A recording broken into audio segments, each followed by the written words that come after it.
Welcome back to the Layman's Law School. Today, we've kind of we got a lot on the docket, as Big you day. guys say, right? So one of the biggest criminal cases in the country right now, people are calling that judge very biased. But is she really? So on the show, we usually try and be very unbiased, but today we're going to tell you how we really feel about the judge in the Karen Reed trial. But before we do that, we have to do our regular. I don't think that's appropriate. Saying we have to. I think this should just be something that you look forward Friday, to. It's and Friday. Well, I was really going to pass it off to Chase since this is his favorite part of the show. we want to start a Friday afternoon off in some I will shape say or this: form. watching Chase drink this was the worst, worth the price of admission to law school. Honestly, these are pretty cold today. Yeah, I did you a favor. Wow. I did you a favor, but I let Chase suffer through the. I got him a tall, or a hot tall boy last time to welcome him back. I'm so glad I missed that Welcome episode. back. Cheers. Happy Friday. Hey, let's also Happy cheers. Friday. We thank you because we are at 2,000 subscribers. Nice. On YouTube. Appreciate y'all So, watching. Hope we can I add guess a little people were levity. listening when I was like, all right, subscribe. Yeah. And it's Employee Appreciation Day. So That's right. We've already told our employees at the Hawk Law Group how much we appreciate them. And Yep. obviously, Lindsay, same goes I for don't you. really consider Lindsay. I mean, she's just kind of just here, you know. We don't. She's kind of an employee, kind of our boss at the same Yeah, time. exactly. I mean, she tells me what to do all the time, and I she's don't supposed to be appreciate saying that. that she appreciates us. Exactly. I do. Where's our gift? This is how it feels. I You did buy us lunch. I did give buy you us the lunch. gift of hard work With every our day. money. That's right. All right. Well, we know that the law can be messy and public opinion can be a lot messier. So today we're going to break down 3 legal stories where perception and reality don't always match up. So What do we got? well, the first thing that I think has been some shocking news, but maybe not so shocking, P.Diddy's lawyer just up and quit, or one of his lawyers. Did he do it? And so the headlines, of course, are making the worst assumptions. Of course, they're probably saying, "Oh, I wonder what he uncovered, or what did he find out? That's why he quit." And so I thought this would be good for us to chat about because is there a simpler explanation? I'm sure that lawyers quit cases all the time. So let's look into that. I'll go ahead and state what the legal documents said. Anthony Rico stated, quote, "Under no circumstances can I continue to effectively serve as counsel for Sean Combs, consistent with the ABA standards for criminal justice."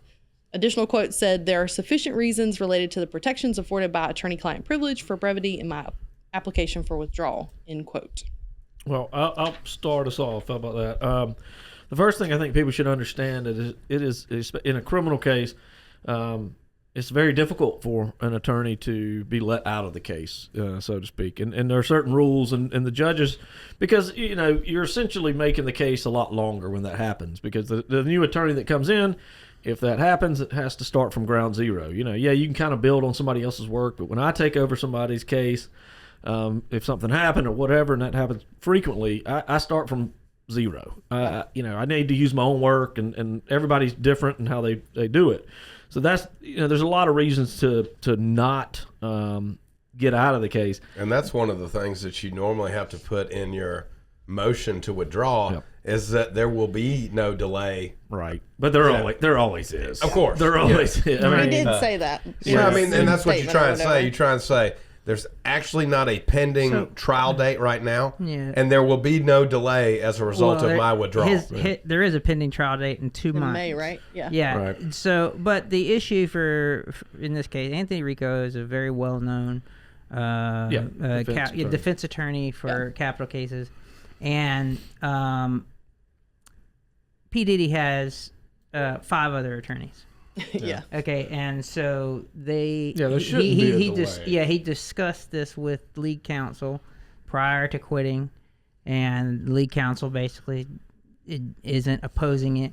The prosecution isn't opposing it, but there are a myriad of reasons why a person might drop out of a case. And I think that's not a getting paid. right. Well, let's talk about what people think. So generally, Been there, done that. Yeah. generally, and on you see the memes of this attorney is so terrible and he represented Osama bin Laden. Diddy must be way worse than him. Like, but that What does people he know see that an we attorney. don't? There must be something terrible, but it may be a very simple solution. It may not be that he found out some terrible thing. Right. And don't get me wrong. Don't get me twisted. I think Diddy's a terrible human, and he's going down. But I'm saying that I don't think the attorney necessarily got out of the case because he's represented some pretty nasty people, and there's a lot of reasons you get out. Like probably you talk about money. You talk about you know what you believe is right to do. Not saying you're innocent, but the client won't follow your lawyer's advice. Right. Yeah. So this guy could have a very strong opinion. Is like, this is the only way to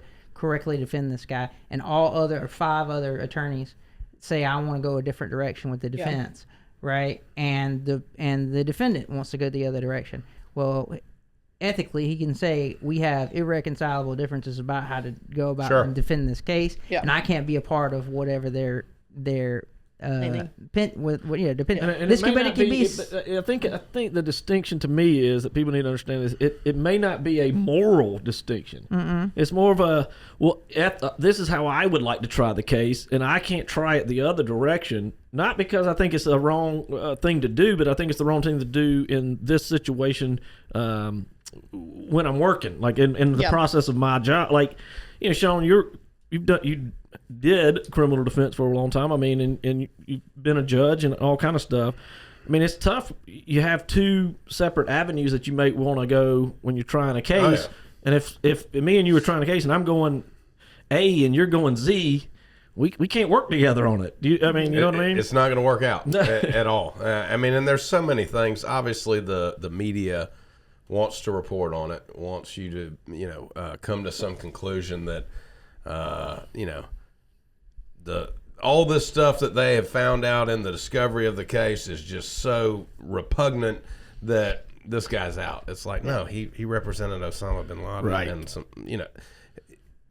we represent people in criminal defense that are guilty all of the time, right? Because obviously we still have to review the evidence, make sure that the state can prove them guilty beyond a reasonable doubt, give them good objective advice about what to do. And the main one on those is the charge the correct charge? Correct. We talk about that all the time. Oh, yeah. The guy may be completely guilty, but it may be to a lesser charge. That's the kind of stuff you're looking for. You could have a conversation that was unintended that could lead you to make a determination like this that you have to get out. Right.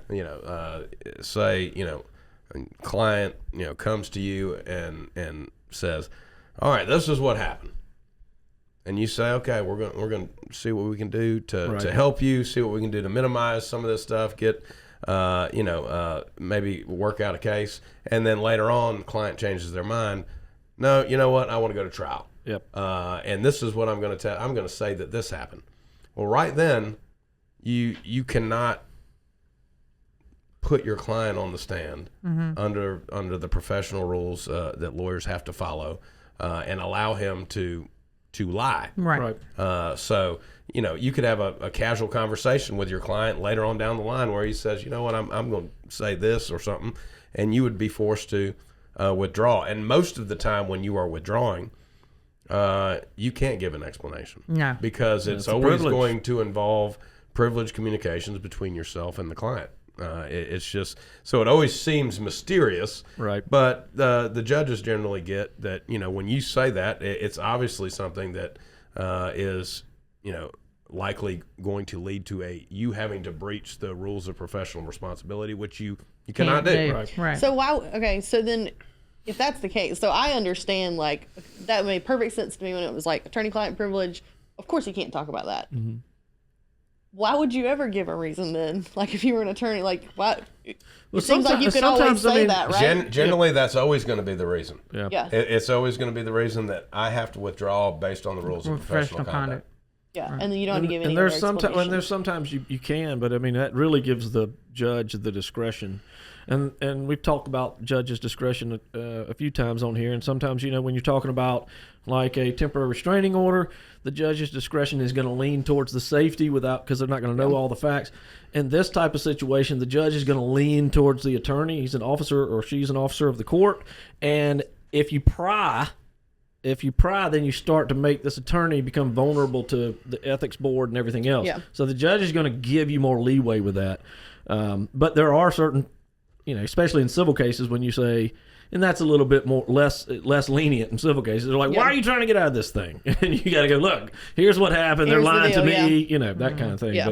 But in criminal, they're going to give you a little bit more grace to get out of it versus a civil case on that type of stuff. The only one that I ever tried to get out of is I was assigned an attempted murder case, and he had already been through 2 public defenders. And that we call that a problem. Yeah, right. And, well, I mean, really, anytime and people come to our law firm, especially when I was doing criminal defense, and they say, "Oh yeah, well, I was already represented by so and so, and I fired them," and you know in your mind, well, so and so is a good lawyer that was probably giving you good legal objective advice about what to do, doing the best they could to work out whatever, or preparing your defense. Yep. You already kind of have to step back and say, answer. Exactly. That's what it was. Exactly. I've had clients that were facing 20 or 30 years, and from the moment they walked in my door, I said, "You're facing 20 or 30 years, and we're going to do everything we can to make sure that they have the proper evidence, make sure there was no violation of your rights that would lead to the evidence being suppressed." But in the end of the day, 9-10 months down the road, I might be saying, "You're looking at 20 or 30 years. We're going to try and do whatever we can to minimize whatever it is." And then, I've been relieved of my duties. You're an SOB. You've done a terrible job. Well, I mean, I tell them all the time, I'm going to be 100% honest with you, because I see attorneys in court, not ones that I would recommend to anybody, that walk in and sentence their client, and their client gets 2 or 3 years in jail, and I can see the look on the client's face to the attorney, knowing for 100% certainty that attorney probably told them or borderline promised them that they were going to be walking out on probation. And that the look of shock on their face tells it all. And I would much rather tell a client, "You're probably going to get 2 or 3 years in jail. This is a case that normally requires confinement. I'm going to do everything I can to try to persuade the judge otherwise." And then when they do get probation, have that joker grabbing me around the neck and hugging me instead of looking at me perplexed, saying, "I thought I was going home today." I heard a good expression. It's definitely not mine, but I don't even know where I heard it. But it was, "You don't want a lawyer that just holds your hands to the jail cell." And that's a little bit of that. It's a little bit of, pat you on the back, everything's going to be okay, and they'll walk you right into the jail. So it's a little bit of that. One thing I want to, I know, Chase, you wanted to jump in. One thing I wanted to make clear is that, this is for us and the public opinion to talk about and listen to and discuss, but this is not admissible that an attorney got out of the case. So it's not a part of the case. It's not going to affect the case. As far as like Chase said with other counsel, it shouldn't slow it down. It shouldn't change anything. But it is interesting that maybe that attorney got out. Yeah, and I mean the worst case scenario is that he did learn something that makes it impossible for him to continue it, because we're not allowed to engage in anything that's going to continue a criminal sort of conspiracy. So if he's admitted to them, he's done all these criminal acts, and then says, "Well, I'm going to get out of it because of X, Y, and Z, and this is what I'm going to say." You have a duty right then and there to say, "Okay, I can't ask you questions on the stand," and this is what I had to do in my case. Is that I had to explain to the judges, like, either you have to let me out, or I have to allow my client to testify in a narrative fashion. And that right there put the judge on notice that if I were to ask him questions, that I know that what he's going to say is going to be a lie. Yeah. Right? And so I ethically can't say anything. So he may have gotten himself into a situation like that. But either way, what's the legal term for that, though? Suborning perjury. There you go. That's right. If you suborn perjury, that means you know that it's coming. You knew that you're asking the question, right? And that'll get you disbarred. It's the same as like you got. There's a conspiracy to commit all these crimes, right? Yeah. And then here you are furthering this crime being actually perpetrated by actually putting evidence out there that you know is false that might allow this stuff to go on. Yeah. I mean, you're aiding a conspiracy to commit these crimes. Yeah. And I think the other thing to point out is we're not saying that he didn't find out something he didn't No, like. no, That could very well be a there's- reason, but there's also There's 10 different reasons that Yeah. it could be. So Now, it's- just, you know, Like health reasons. My Yep. my You can have general them, yeah. assumption, But also don't just let it like keep you up at night because you're probably not going to find out the No. real answer. my general assumption is it's just like the public is probably he found some stuff that he just can't personally talk Yeah. about, whatever, or found some, and it's probably mixed with all of it. Sean with prior things Diddy has said, and He's having same thing nightmares with, about baby oil. with Chase's argument of they want to go a different route. I think it's all those combined. And Yeah. he's like, So I it could can't, be I multiple can't reasons do too. all this. Yep. Yeah, I mean, Yep. I know that P. Diddy got was on the phone with his son saying, I need you to get rid of all of the pizza boxes. Yeah. And I need you to call this Yeah. person to get Well, rid I of mean, it. if absolutely. If, Well, I mean, if it's it's, like, if if it's you're- yesterday's pizza, then Yeah. why would you not throw out the I pizza mean, box? that's what I'm saying. This, Well, you could call if he's it something engaged in else, illegal conduct, you don't want especially to. with Pizzagate out Currently, there. yeah. There's conspiracy. I'm a Pizzagate. conspiracy theorist. Pizzagate's been out there for a long time. I'm not going to bring it up here. Yeah. All right, well, there's plenty more to talk know about. what Pizzagate is? Don't go down that rabbit hole. Don't do it. There's going to be plenty more to talk about with the Diddy case, especially once it goes to trial in May. So let's switch gears. Can you really sue an influencer just because their advice got you fired? Of course you can. You We're can sue gonna- anybody. We're going that's a to good talk point. about a ridiculous case, and I did say ridiculous. I am being very biased, I guess, but we'd love to hear your thoughts on the comments of this. You may have seen this, especially if you're a TikTok user. This is one of the this girl, ex-queen Kaylin. She is a Ex-queen. X, like with it, like X. Yeah. Oh. She is I guess she's a model / she's Brazilian, a car enthusiast, and a book nerd. That's in her profile description. She's a lot of things. Sounds like a Renaissance woman to me. She has 1.3 million followers on TikTok. She's also on Instagram and YouTube, but she's not as popular on those two. But she basically shows off all these different outfits, and one outfit in particular that she did dubbed the office siren outfit. She is being sued because a woman wore this outfit to work and then supposedly was fired because of the outfit that she wore to work. So she's suing the influencer because the influencer called it an office siren, as deemed it as an acceptable outfit. Now, Office siren.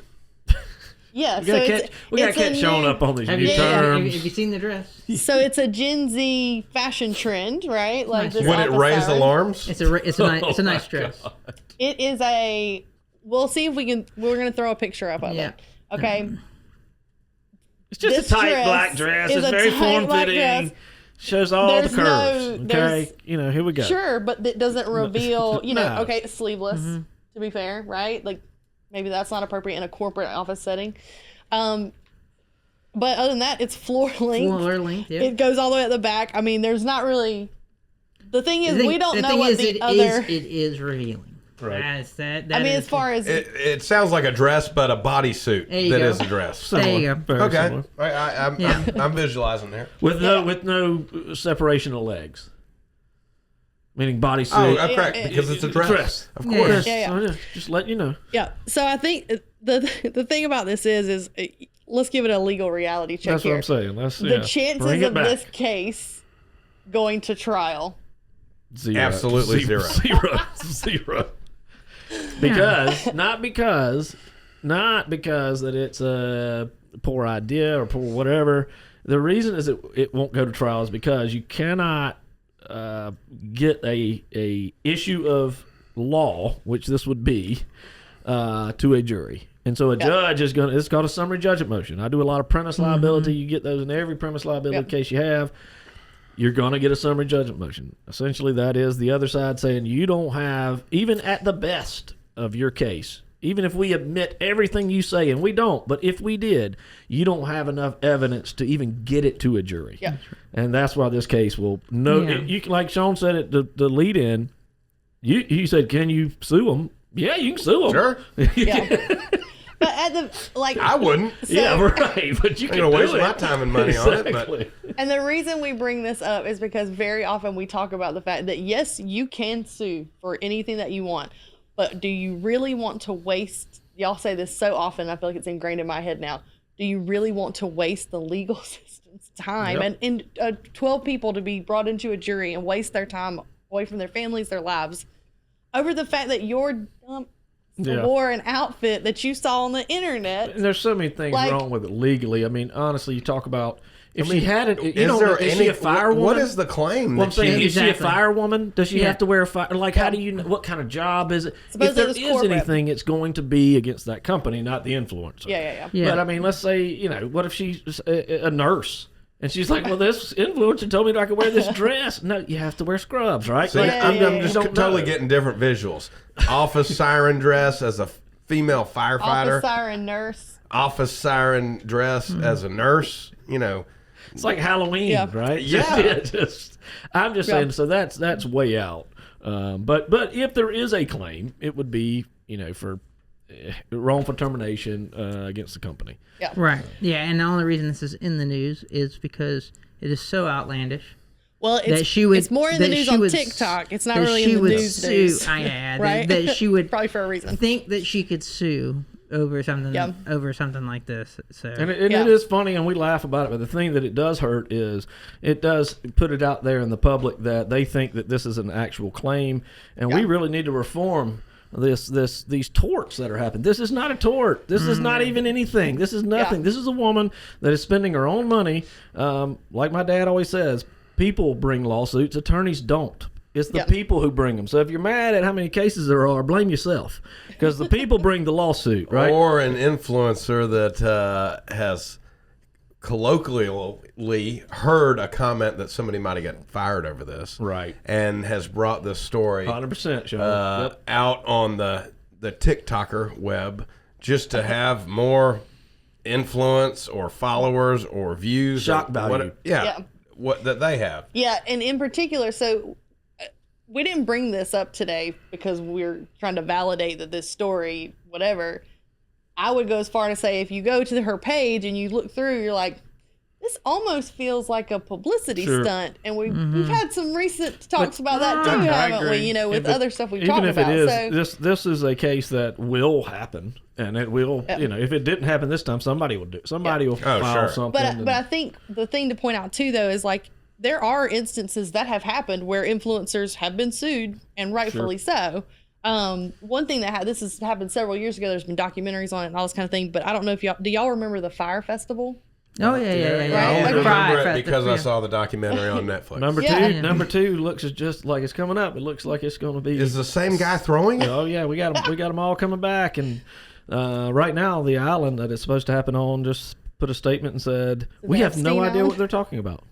So good luck, Fire Festival 2. Is he not on federal probation any longer? I don't know. Certainly his federal probation would prohibit him from doing that. But if he's off of probation, then I guess maybe he'll be successful this time. Doubtful.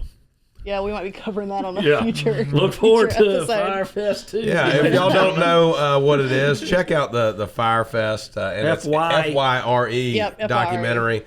And this gentleman was con man. He was a con man.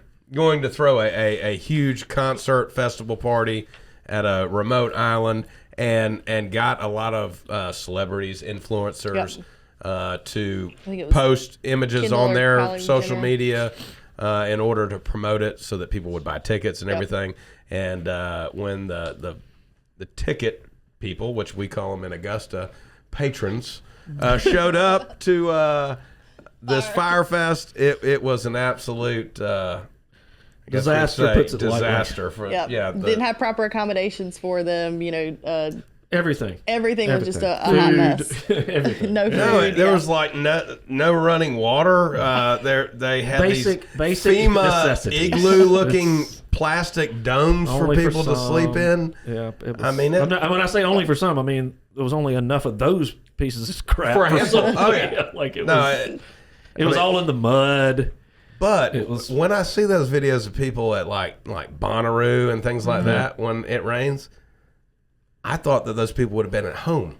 Well, I mean, that's one thing. You're going. You're on. So this is off topic, I know, but one of those things you're getting on your car, and these people had to fly overseas, and then you're just stuck there. Like, what are you doing? On an island, you can't even get out. You can't even leave. You're a prisoner, almost like it's Epstein's. Yeah. Hey-o. Yep. Well, let's talk about Oh, what Diddy, I got the everybody's rest been of waiting it, for yeah. us to talk about, What's that? which is the Karen Reed trial. This is Chase's time to shine. Well, I think, I do want to say this to our viewers and our listeners because, as we've reminded people before, we're not full-time YouTubers or podcasters. Yeah. These three guys are full-time trial attorneys, and they are very busy. So it's hard for us to lay out every single detail of the Karen Reed trial. And so that's why we 100% appreciate the comments and people chiming in on that, because y'all probably know more about it sometimes than we do, to be We really fair. try to keep it purely to what has happened legally. Correct. And not Yep. try to put our opinions in it, that kind of stuff. Yep. And so this is another one of those. But today we are going to give our yeah. opinion, or I am. Well, I mean, and that's the thing is that I wish I had the time to follow the Karen Reed trial as closely as some people do, and, I mean, it's and so vlog on it intricate. every single day. But if I did have that time, I wouldn't use it to follow the Karen Reed story that closely. Yeah. Well, and I think so when people don't like a judge, right, or they see this, they say, oh, they're biased, right? So I want y'all's opinion. You can't be unbiased today. I want to hear, the listeners want to hear what you really think about Judge Beverly Cannoni. Cannoni. Okay. Yeah, I think she's. Bev. I think that she has demonstrated consistently that she's biased towards the prosecution. This comes from everything from the way in which she addresses the defense and Karen Reed to the way in which she puts out her orders. For instance, like the order approving the dog expert, dog bite expert for the defense. Within that order, she listed out the reasons why someone might not listen to her. It says this goes to the weight of the evidence, not necessarily the admissibility of it. And someone might question this about her opinion, or might question that about her opinion, right? And then when the state offered their expert for dog bites, Not even one page. Yeah. Not even one page. Just goes to the admissibility, not the, or goes to the weight, not the admissibility. He used proper methods, didn't poke holes in any of the methodology or anything like that, didn't attack him at all. So everything from that to everyone can see the demeanor and the way in which she interacts with the defense. And it can be just a personality issue too. Like Sure. these people just don't like each other. She just turns her personality off when she goes to talk to the prosecution then? Yeah. Or switches, Here's the thing is part of the defense's job and role to muddy the waters in this case. They have to create a problem for just about everywhere they can create a problem. They're supposed to create a problem. And when they do that, it makes the judge have to interact. It makes it so that the judge has to make a call. And every time the judge makes a call, it's an opportunity for that judge to be overturned and embarrassed. Okay? And so it's highly stressful for the judge. And when you have good, smart, passionate attorneys who aren't really intimidated by you as a judge, it can and have actually gotten you overturned. For instance, not overturned, but proven you wrong. When there was an issue with the verdict form, where it looked like you could only check guilty or not guilty on all three. Yeah. Made her look stupid. Yeah, you're right. There had to be separate guilty, not guilty for each particular charge. Right. Well, the judge said no. The other verdict form's fine. Well, she had to do some legal research, and it turned out the defense was right. Yep. That's not necessarily fun. And when something like that happens, it makes me think, like, is this her first criminal trial ever? Yeah. Like, have you never had a criminal trial before? Yeah, that's strange. Has all the criminal trials she had before that had multiple counts, she just used a verdict form that said, on all this, is the person guilty or not guilty? Yeah. Well, I don't think she's Yeah, ever it's had a pretty case unheard of. or Yeah. a trial that's this, strange. public, right? Like, that's probably, I imagine, just a human. Like it makes you nervous. You're on a much bigger stage than you've ever been Well, the before. thing that makes me even question it more is that the Commonwealth of Massachusetts has they want to get this right. Yeah. So for them to not propose a correct verdict form or to chime in and say, no, judge, this is what, because judges a lot of times rely on prosecutors, Sure. wrong or right, because a lot of times prosecutors... You about to bring me to a point that I already got ready. When you're in court and a prosecutor says something, a lot of times the judge just takes it for granted, unless the defense says something different. And the prosecutors have an interest in not having the case overturned later. They have an interest in this being the final decision and the right decision, that they don't have to worry about it getting turned over later. We always call it, we wanted, when we get done with the trial, when I was a prosecutor, we got a verdict, it was in our favor, and, from what we remember, it was a clean trial, which means there weren't issues that popped up that we think could reverse the type case. Right. So those are things to take into consideration, and for a prosecutor to say either remain silent or to actively say no, this verdict form is fine, is just beyond anything that I could comprehend. So I have a layman's question. Hold on, you said you wanted my opinion if it's biased or not. I'm gonna tell you. I can't wait. Bring on the bias. This is gonna hurt. It absolutely is biased, but that's not uncommon, because in our country, generally, all judges are biased towards the state, and that's for a lot of reasons, and especially in smaller towns. Even in Augusta, sometimes it's natural if you think about it. The district attorney's office. This is coming from the son of a district attorney for 40 years. They're in the same building as the judges. They see each other every day. They have 50 cases to every defense attorney's one, because there's 100 defense attorneys and there's one DA, whatever. Yeah. So they are working with these judges all the time. They're going to lunch. It's natural. It's a natural thing. The general public has changed from innocent until proven guilty to guilty until proven innocent. The judge is an elected official. If he or she has people getting off all the time and walking, as they speak, as they say, they're not going to get elected. We don't use the term getting off. Yeah, you know what I'm trying to say. So all that leads into, there is a natural bias for the state from the judge and any judge. Now, this one, there are, and my dad will tell you the same thing. Sean, you've been on both sides. If there's a 50-50 as a defense attorney, you lose. That's just what it is.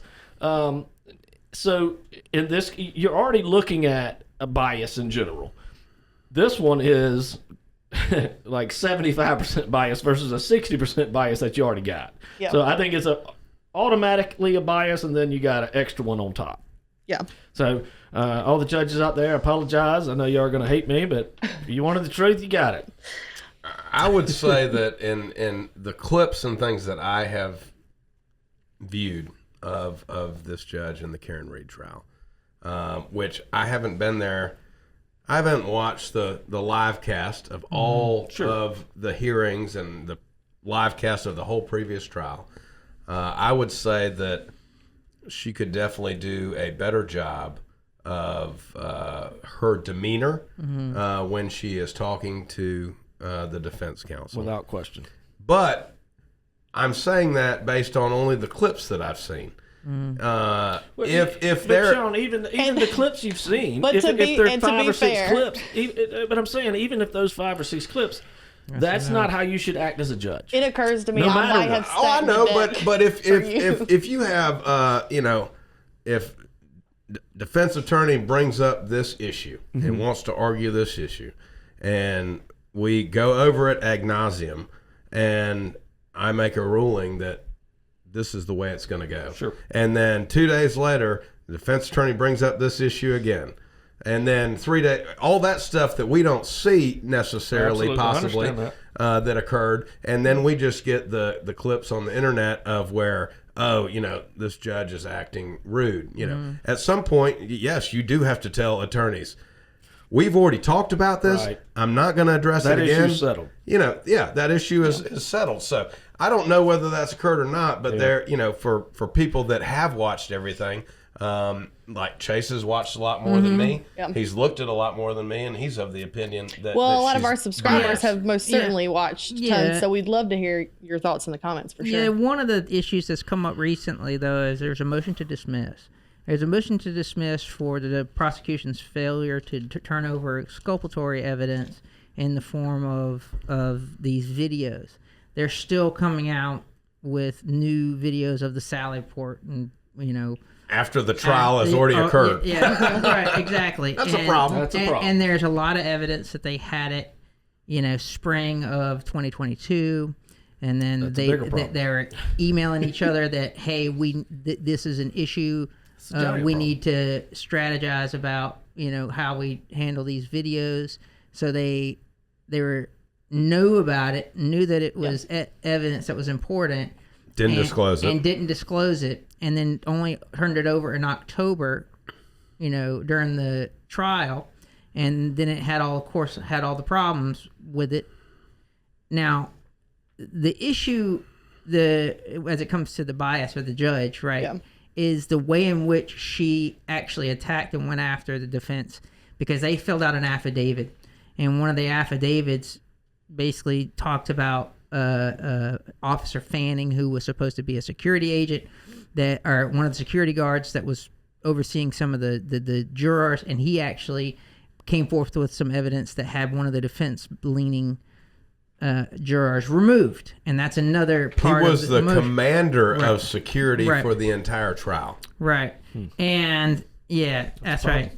And so, one of the things, but not involved in the jury, according to the prosecution, at least. And the judge. One of the issues, though, came up Anti-Bev. that the defense attorney's affidavit may have characterized him as somebody that was in charge of the jurors when he wasn't, when he knew that he actually wasn't. And Alan Jackson made it very clear. He said, I was told he was the head of security over all of the trial. And so I automatically assumed he was within the orbit of the people that are controlling the jury, right? Sure. But she created like this huge issue as to whether or not this guy had violated rules of professional conduct, and had nothing to say really to the prosecution about the fact that they sat on video evidence for months and grave months and concern. months. Yeah, and had grave against the concern defense. about all this other stuff. Yeah, so It feels to me that this so far in this second act of Karen Reed has been a little bit of a marketing kind of, hey, I promise you that us government officials aren't bad, and they kind of feel like, hey, they got beat up on that first trial. I mean, the public opinion, because they did some bad stuff, and now I think it's trying to a little bit of that. The judge going to grave concern, a little bit of Nixonish. It's a little bit of trying to turn public opinion. Like Chase just said, maybe that happened, but you got something tenfold as bad right behind it on the other side, and grave concern. Right, that is worrisome. Yeah. If you have grave concern about one, then you need to have grave concern about two. That's double. Right. Yeah. And the issue I think for her is that she can't show grave concern, just because if she did, then it would force her more into the position of having to declare to grant the motion or grant the motion to dismiss. Right. So she was asked to recuse herself. Yeah. And so this is where my question comes in. Because I think this is a question a lot of people have, from what I can tell in like comments. I don't know if they is it typical? Because I would think it wouldn't be, especially if you've had a judge that was asked to recuse herself because she had a personal connection to the brother of one of the witnesses in the first trial. They asked her to recuse herself. She said she was not going to recuse herself from some internet rumor, as she called it. And now we're going to a second trial and she's the judge again. Like, wow, if there was already some shit, like what I would consider shady business going on, where she was questioned about her own bias, for that matter, in the trial, then why is she the judge again? Why wouldn't they just change the generally judge? off. Generally, you'll get some stuff. All judges do because they are people. They're elected officials, so obviously they're going to know people, especially in small towns. I'm from a very small town. If you recuse the judge on everybody he knew or she knew, then you'd never have a judge, right? And so I understand all that. Well, generally you're going to get, even if, and so you gotta balance that with judge shopping too. Right, the defense attorney may say, "Look, we think we can get a better deal on this other judge, so we're just going to say this and try to get her off the case, Sean, off the case, not get her off." There you go.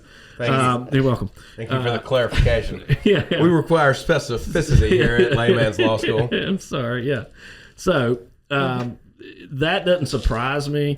What does surprise me is, if it was me and it was this high profile and you have people saying that you're biased, then as a judge, I'm going to say, well, if y'all think that, I'm going to recuse myself because I don't want to put myself in the position of that. And on top of that, I don't want to put my state and the organization I'm working with, kind of behind the gun there if it does get a conviction, because that's going to be the scrutiny. Yeah, I would think I would she'd just wanna go be ahead more- and I would remove myself regardless, I don't know even if I aware's not knew. the word, but like, well, even the if I knew public I could opinion be of the legal system, isn't that part of your job too? Like to represent it like fairly. Yeah. But this one's so big. Like generally, I think you should be. But this one's so in the public eye. That's why I'm saying I think everything's it would be getting smart to scrutinized. remove yourself and get an independent person in there. But, Yeah. But I mean, just by the nature of the fact that the defense their job is to muddy the waters and cause conflict, they're going to automatically conflict with the judge more than the prosecution typically. Right. And so there is that natural, normal amount of conflict. And when you have attorneys that are very experienced and are not afraid to stand up to judges, you can have some animosity that pops up. That some of the things that I thought have been kind of inappropriate, but this is something that Karen Reed should have been coached on, is that the Judge Cannoni has actually said, "Is this funny to you, Miss Reed?" Oh yeah. Right? Those types of comments. I mean, I assumed that, I couldn't even see her face, but I was like, oh, you probably deserve that. that was made outside the presence of the jury. Oh, absolutely. I think that one was. Yeah. But I don't know. But that is something that I, from the beginning, have when I started watching, they were stuck in my head. I was like, all right, so this judge does not like this person. Right. And that's a problem. And that was from day one. Yeah, that was very day one, but it was early. I mean, even early hearings. Something you to could think see her about the strategy of the defense team is there is no jury yet for the second trial. All of those people in that jurisdiction venue are susceptible to being jury members. The more publicity that can be raised that this is a cover-up, this is a tainted trial, it should have been dismissed and never went to trial. People are hearing that in the news just like we're talking about it. It's certainly being talked about well more up there in Massachusetts. There's people that commented from the UK that are in Australia that are following this case. People hear that, and regardless of whether they admit it or not, they bring as jurors biases to the jury. I mean, they're asked, "Do you know anything about this case?" And they may say, "Yes, I've heard about it in the news and such." Well, can you put whatever you've heard about it aside and render a verdict based on only the facts and the evidence? Well, yeah, I certainly can. But, subconsciously, they may already be of the mindset of, this is a nonsense case that they're trying to cover up something. And they're really going to have to be able to prove something to me to get me to convict her. That's why I think can be a strategy of the defense team to get as much information, do as much grandstanding as they can about the judge or the evidence that's coming in or the experts that are coming in, so that it's all out here for everybody to be under the assumption that something's rotten here. Something stinks. I agree, and that's kind of goes to my point is I think the judge is doing that for the state in reverse. Sure. And that's what I think. That's why she's going, this is grave concern. And she knows it's videotaped. And she kind of got some heat on that first trial. You know what I mean? And so she wants to, she's taken up for the state a little bit, even though she's supposed to be impartial. She knows that the state has, kind of gotten some bad press about flipping the videotape, changing the time and all this stuff. And it's throwing it back out to the public opinion of, well, guess what? The defense did some bad stuff too, but not talking about the state anymore. That just my personal opinion. Yeah, and I've seen some very strange things that came up too, like on the video. There's screenshots, of the video, but the applications that are open at the bottom. Okay, include tabs or something. Yeah, include Premiere Pro. Premiere Pro use that a lot, is a video editing software. Yeah, a high grade professional video editing software. Why is that up? Should not be. Why is it on a police? Why is that on a police computer? Yeah. That's strange. I mean, we use it for right. All kind of things. I use it for Is that how you make our billboard mock-ups? No, we do videos on it and no. all kinds of I stuff. can't reveal all my secrets. I will say this: I've never used Premiere Pro for evidence. I've never used it for that. Or evidence.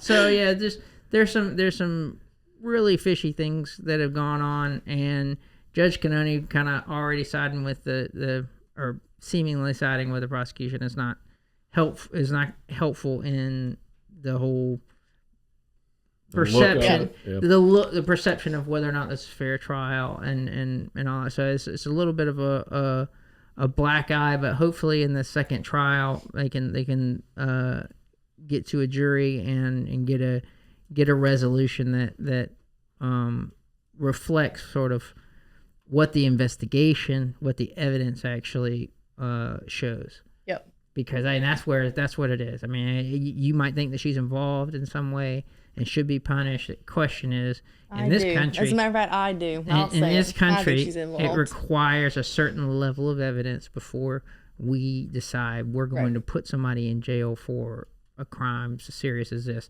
And if you can't produce that level of evidence, it's not nice that that person gets away or doesn't get punished. Or gets off is how we say it. Yeah. Well, on that note, quick recap. Is she biased? Yes or no? I think always for me. I think that there is a No. what I've seen is short answer. There appears that she is treating the defense counsel more harshly than the prosecution. Okay. But like I said, I only see various clips of things. It'd be different if I was able to actually sit down and watch the trial from start to finish and watch all these motion hearings. To be fair, the clips were the ones that I picked for you, so it's possible that I was biased in the clips. Confirmation bias in the selection of videos to show me bias. I get it. At least I'm admitting it, though. Okay. No, I definitely think that her demeanor could be better in the courtroom. But I don't know if it's just like, this is the last straw. You've gone over this, and I'm sorry, but I'm a human person. I'm just getting pissed off that you're wasting everybody's time here in this courtroom. Or if she's just, like you said, outright biased. Like she just treats the defense differently than the prosecution. Yep, for sure. Well, I guess we've summed up everything to basically say, like, the law doesn't always match, public perception. So that kind of wraps it up for us. Thanks for watching, and we'll see you next time, probably with some updates. We got a lot of fun, high-profile trials going on. If you want to know if it's safe for work to wear, though, send it to Reed, and Reed will approve or not approve. Do not send it your to siren outfit. What is it called? A siren outfit? Office siren. Office. Do not office send siren. it to ex-Queen Kaylin, right? Do not. She's going to give you some port advice. She's going to tell you where some tight knit, low cut stuff. I'm gonna make you look like a Puritan, and we're gonna go in there and do some work. All right, like, subscribe, and turn on your notifications so you can be notified for the next new episode of Layman's Law School. See ya.